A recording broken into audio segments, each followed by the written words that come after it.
Duh, jaga Dewa Batara, siapapun yang bisa menyeberangkan saya sampai ke tanah Jawa, apabila laki-laki akan saya anggap sebagai saudara Sinorohwedi, apabila perempuan akan saya jadikan istri.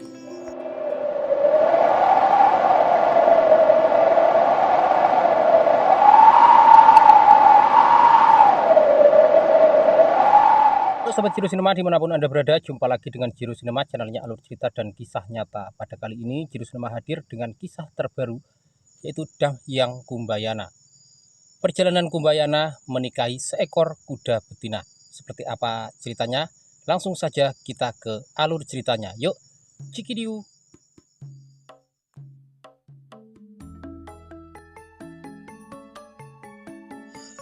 Diceritakan bahwasanya Resi Bharatwaja mengabdi pada kakak sepupunya, yaitu Prabu Drupara di kerajaan Dohyapura. Pada suatu hari, kerajaan Dohyapura diserang oleh kerajaan Sewandapura yang dipimpin oleh Prabu Bahlika, raja dari Sewandapura. Dalam peperangan itu, Prabu Drupara gugur. Kemudian Resi Bharatwaja kabur menyelamatkan diri dengan membawa putra dari Prabu Drupara, yaitu Raden Sucitra. Ia melangkah pergi meninggalkan istana dengan membawa Raden Sucitra dan istrinya Dewi Padmayoni. Dalam perjalanannya, tiba-tiba Dewi Padmayoni yang sedang hamil besar menderita sakit.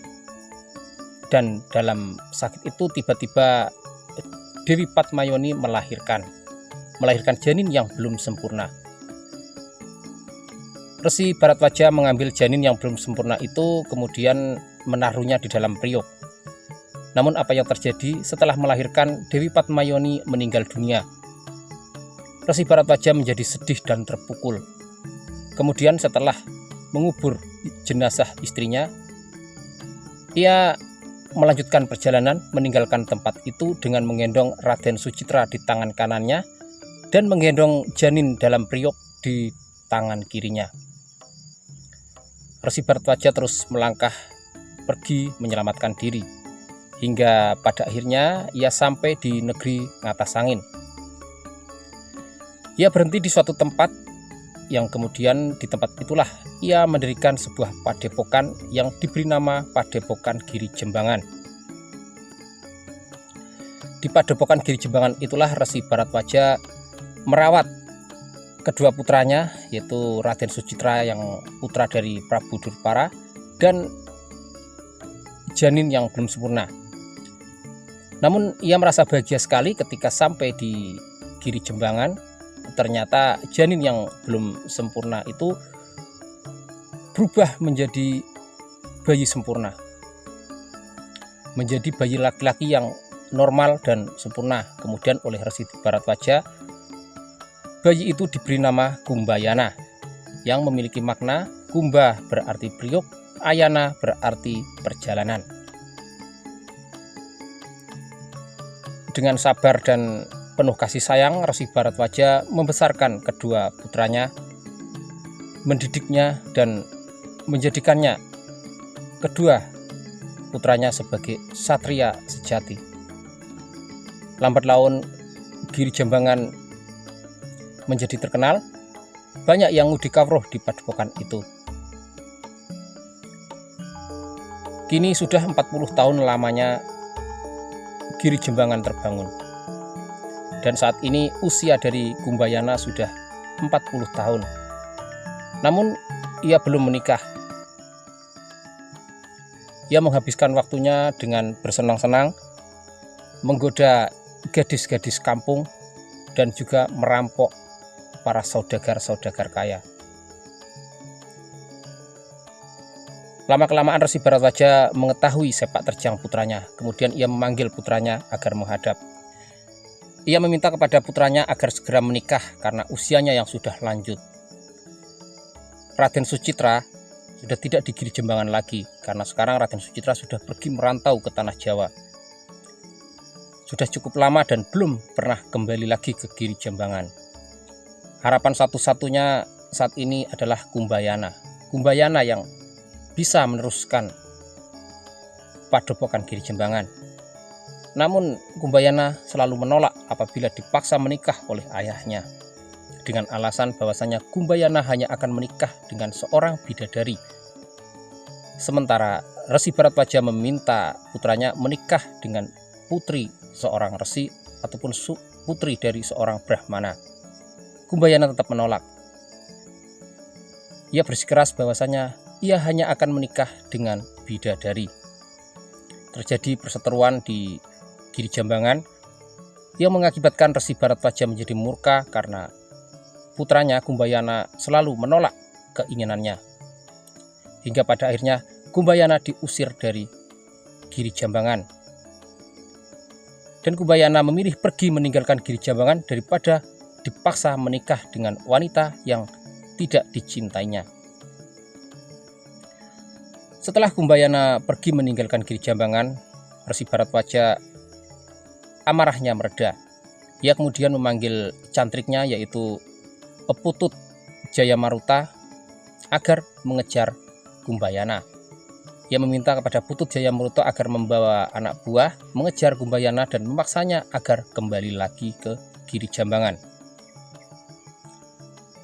Putut Jayamaruta segera undur diri, bergegas pergi meninggalkan Giri Jambangan untuk mengejar Kumbayana.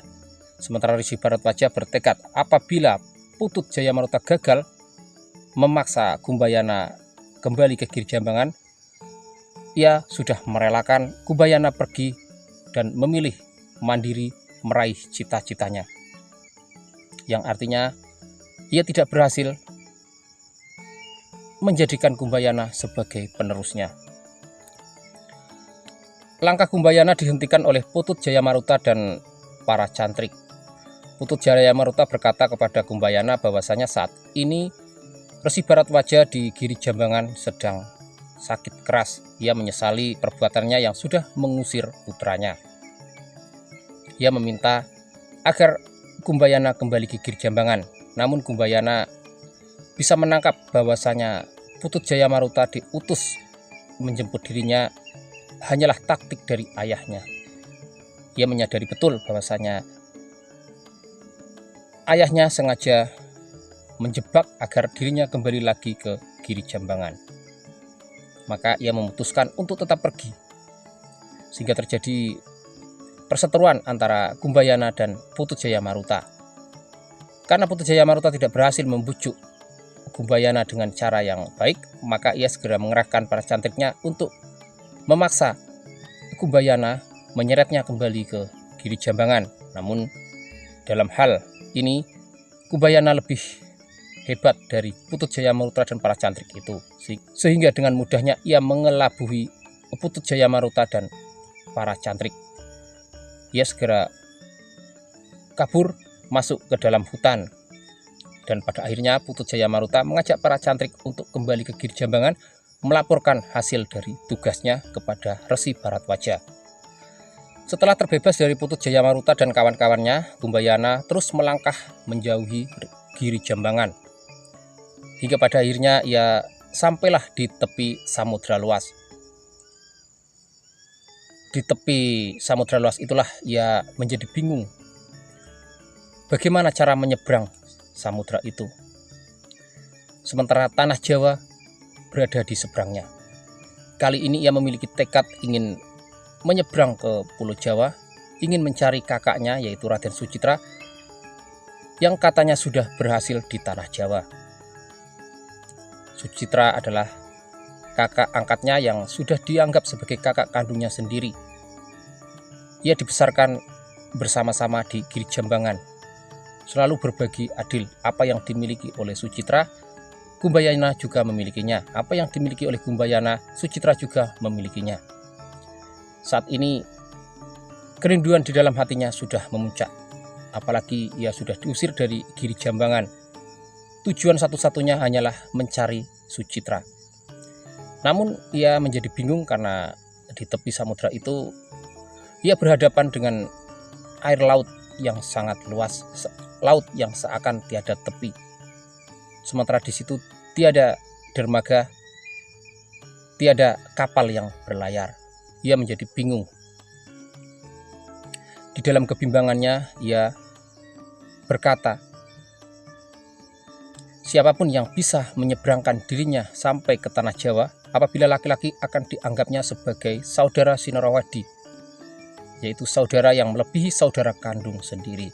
Apabila perempuan, maka ia akan dijadikan sebagai istri. Seketika langit seperti mendengar kata-katanya, kata yang memiliki makna sumpah. Awan putih bergumpal. Kumbayana menjadi terhentak kaget ketika tiba-tiba terdengar suara kuda merintih mendekatinya. Kumbayana terhentak kaget mendengar ringkikan suara kuda yang sudah berdiri tepat di hadapannya. Seekor kuda yang sangat cantik, kuda sembrani, seekor kuda yang memiliki sayap. Baru sekali ini Kumbayana melihat kecantikan dari kuda sembrani. Kuda sembrani itu menjejak-jejakkan kakinya di pasir yang memiliki arti bahwasanya kuda itu meminta kepada Kumbayana agar segera naik ke punggungnya. Tanpa ragu, Kumbayana langsung naik ke punggung kuda sembrani itu. Setelah duduk di punggung kuda sembrani itu mengepakkan sayapnya, kemudian menjejekkan kaki, terbang ke angkasa, terbang di atas samudra luas. Perjalanan hingga berhari-hari. Semilir angin berhembus sangat sepoi-sepoi sehingga membuat Kumbayana menjadi terlena dan akhirnya tertidur di punggung kuda sembrani. Di alam bawah sadarnya, Kumbayana bertemu dengan seorang wanita yang sangat cantik yang mengaku bernama Dewi Kerpi. Mereka berjumbu mesra di atas punggung kuda. Mereka berjumbu mesra seperti layaknya seorang suami istri.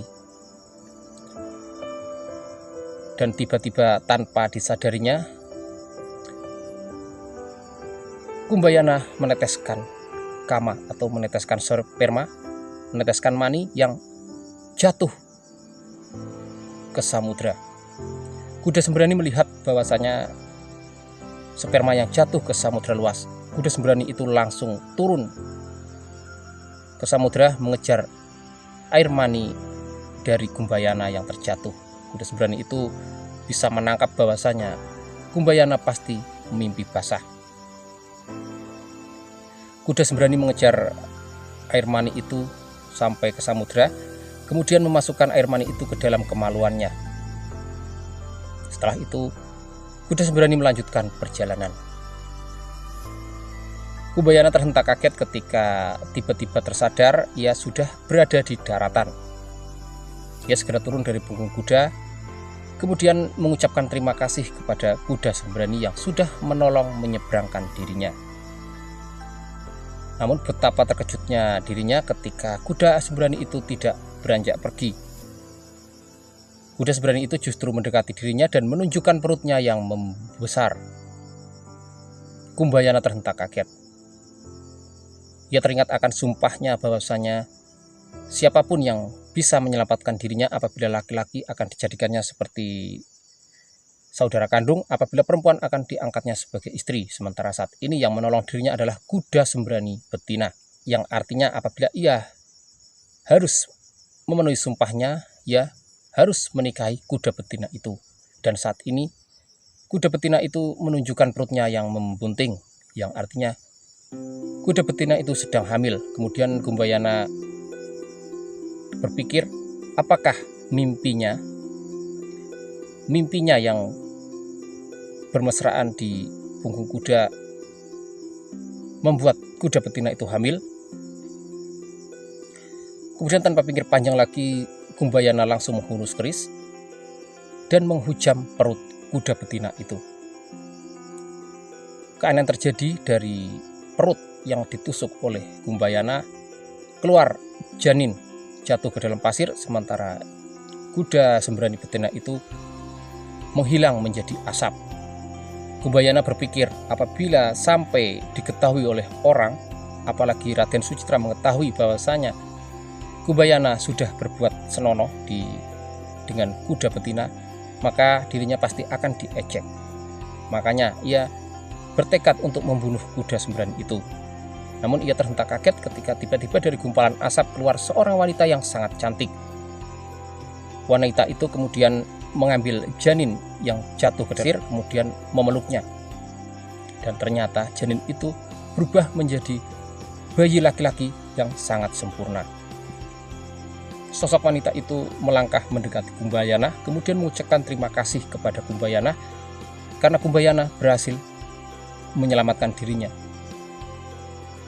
Kumbayana tertegun melihat kecantikan dari sosok wanita itu. Kemudian wanita itu mengaku bahwasanya dirinya adalah Dewi Wirutama ataupun Batari Wirutama, seorang bidadari yang dikutuk menjadi kuda sembrani. Ketika Kumbayana menjadi bingung atas apa yang sedang dialaminya, Batari Wirutama bercerita bahwasanya dulu di Kahyangan beberapa tahun yang lalu, Batari Wirutama memiliki teman yang bernama Batari Janapadi. Batari Janapadi bisa berubah wujud menjadi kuda sembrani karena memiliki mustika Aswandari. Batari Wirutama menjadi iri karena ia ingin juga ikut seperti Batari Janapadi, bisa berubah wujud menjadi kuda sembrani sehingga bisa keliling kemana-mana dengan wujud seekor kuda sembrani. Kemudian ia mencuri permata mustika Aswandari. Tiba-tiba Batara Janapada, ayah kandung Batari Janapadi, memergokinya. Ketahuan karena kepergok oleh Batara Janapada, Batari Wirutama langsung menelan mustika Aswandari sehingga dirinya langsung berubah wujud menjadi seekor kuda sembrani. Batari Wirutama memohon ampun kepada Batara Janapada dan meminta kepada Batara Janapada agar mengembalikan ke jasad semula menjadi seorang bidadari. Namun Batara Janapada tidak bisa membantunya.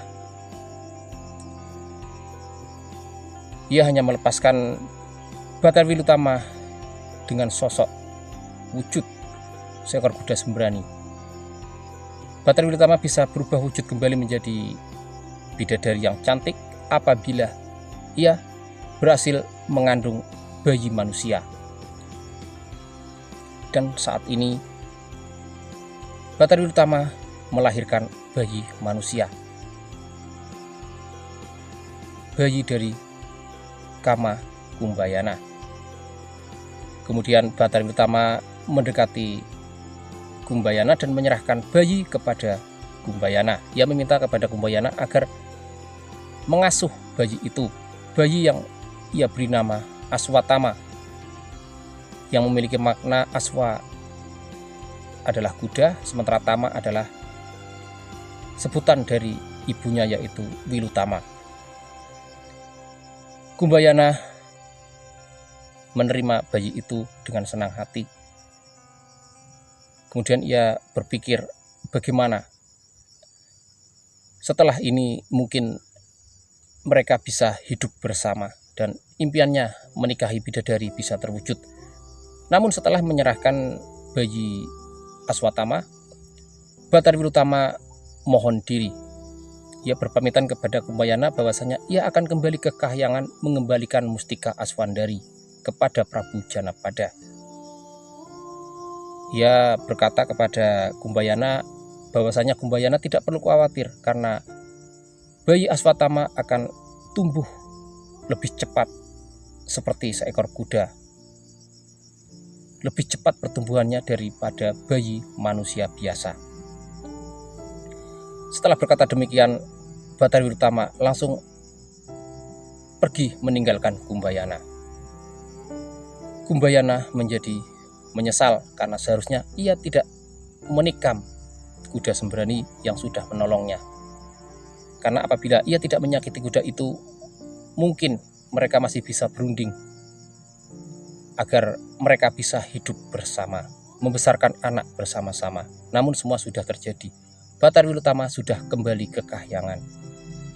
Kumbayana menggendong bayi Aswatama, kemudian melangkah pergi meninggalkan pantai selatan. Langkah Kumbayana terhenti ketika ia sampai di sebuah tempat yang sangat indah tempat yang sangat nyaman ditumbuhi bunga angsoka 5 warna. Ia merasa nyaman tinggal di tempat itu. Ia memutuskan untuk menetap di tempat itu, membesarkan bayi Aswatama yang memang benar perkataan dari Batari Wilutama bahwasanya Aswatama tumbuh lebih cepat. Ia sudah bisa berjalan, sehingga membuat Kumbayana menjadi terhibur, menjadi bahagia dan senang karena merasa memiliki teman. Kumbayana membangun sebuah pondok kecil di tempat itu. Tiba-tiba ia mendengar suara teriakan minta tolong tidak jauh dari tempatnya tinggal. Ia langsung bergegas menuju ke sumber suara. Ia menjadi kaget ketika melihat seorang Brahmana yang seumuran dirinya sedang bertarung dengan seekor ular yang sangat besar. Naluri satrianya segera muncul. Ia langsung memanah ular itu. Ular itu menjerit kemudian menghilang. Namun keajaiban terjadi karena tiba-tiba ular itu berubah wujud menjadi wanita yang sangat cantik. Kumbayana langsung mendekat. Brahmana yang ditolongnya itu langsung mengucapkan terima kasih kepada Kumbayana. Ia mengaku bahwasanya ia bernama Resi Krepa dari Astina. Kumbayana memperkenalkan diri bahwasanya namanya Kumbayana dari atas angin. Resi Krepa juga memperkenalkan wanita jelmaan dari ular yang bertarung dengannya, bahwasanya ternyata ular itu adalah wujud dari kakaknya yang selama ini dicarinya, yaitu Dewi Krepi dari kerajaan Tumpurusa. Kumbayana terkesima melihat wajah Dewi Krepi. Ia membayangkan pernah bertemu dengan wajah itu. Ia terhentak kaget ketika sadar ternyata wanita itu yang hadir di dalam mimpinya ketika ia sedang berada di punggung kuda sembrani. Dewi Krepi merasa bahagia sekali karena pada akhirnya keinginannya terwujud. Pada akhirnya ia bertemu dengan Kumbayana. Ia menjadi ular semata-mata karena ingin bertemu dengan Kumbayana. Kemudian Dewi Krepi bercerita bahwasanya ia pergi meninggalkan kerajaan Tumpurusa karena dipaksa menikah dengan Pangeran Carya. Kemudian Kumbayana mengajak Resi Krepa dan Dewi Krepi untuk singgah di pondoknya, beristirahat. Di pondok itulah mereka akan bercerita lebih jauh lagi. Kemudian Resi Krepa dan Dewi Krepi mengikuti Kumbayana. Dewi Krepi terkesima melihat Kumbayana yang membawa seorang bayi. Dan ternyata Aswatama merengek-rengek karena memang sedari lahir dia belum pernah diberi ASI. Kemudian Kumbayana bercerita bahwasanya Aswatama memang baru saja terlahir dan sejak lahir belum diberi ASI sama sekali. Kemudian Dewi Krepi mencoba menyusuinya. Suatu keanehan terjadi karena ternyata air susu dari Dewi Krepi bisa keluar walaupun ia belum melahirkan. Sehingga Aswatama merasa nyaman berada dalam dekapan Dewi Krepi. Tidak lama kemudian di tempat itu muncullah Prabu Purunggaji dan Pangeran Carya. Prabu Purunggaji adalah ayah kandung dari Resi Krepa dan Dewi Krepi.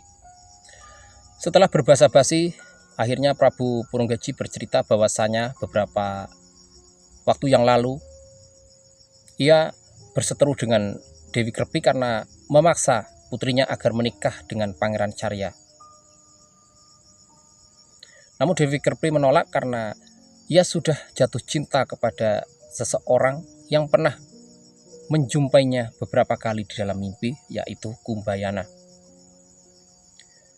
Dewi Krepi tidak akan menikah dengan siapapun selain dengan Kumbayana. Hal itu membuat Prabu Purunggaji menjadi marah. Ia meminta kepada Dewi Krepi agar melupakan sosok Kumbayana yang hanya hadir di dalam mimpinya.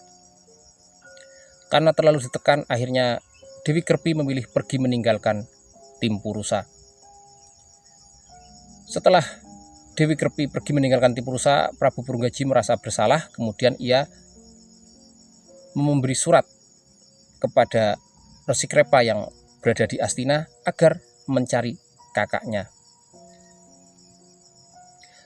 Setelah Prabu Purunggaji bercerita tentang kisah Dewi Kerpi yang pergi meninggalkan istana Timpurusa, Dewi Kerpi melanjutkan ceritanya bahwasanya dalam perjalanannya meninggalkan Timpurusa, ia bertemu dengan ibu kandungnya, yaitu Batari Janapadi, yang ternyata Batari Janapadi ini adalah teman dari Batari Wirutama.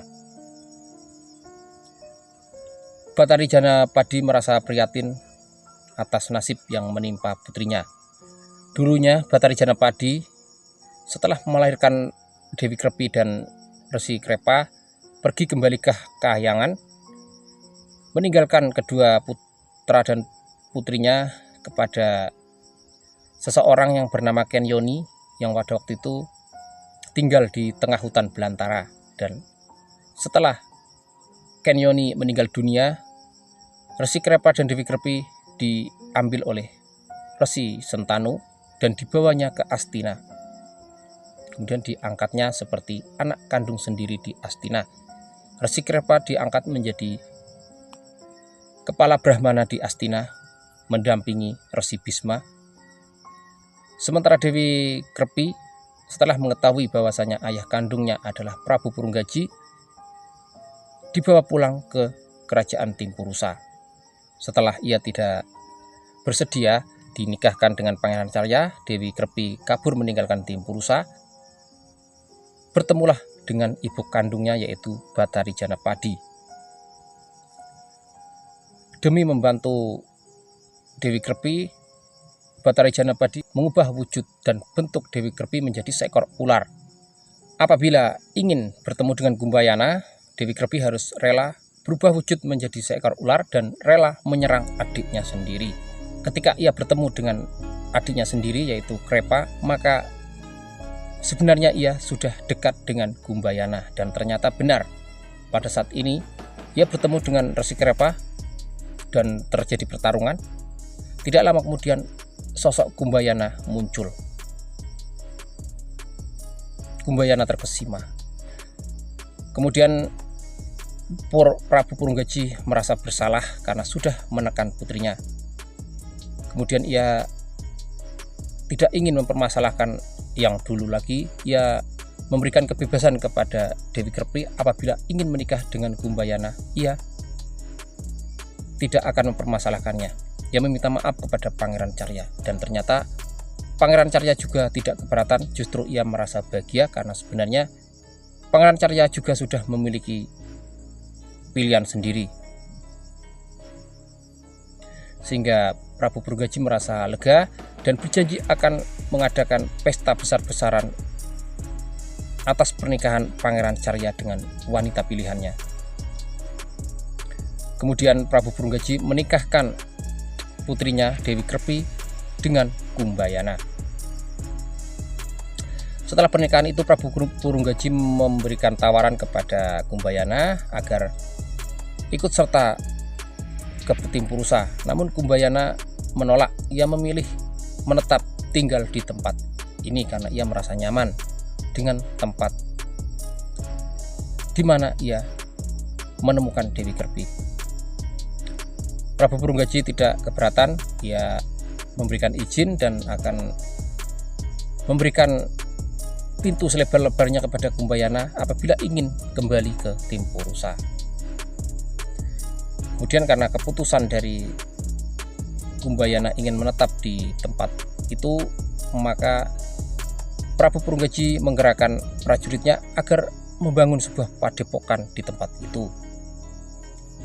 Setelah padepokan terbangun, Gumbayana kemudian memberi nama tempat itu dengan nama Padepokan Sokalima, yang ia ambil dari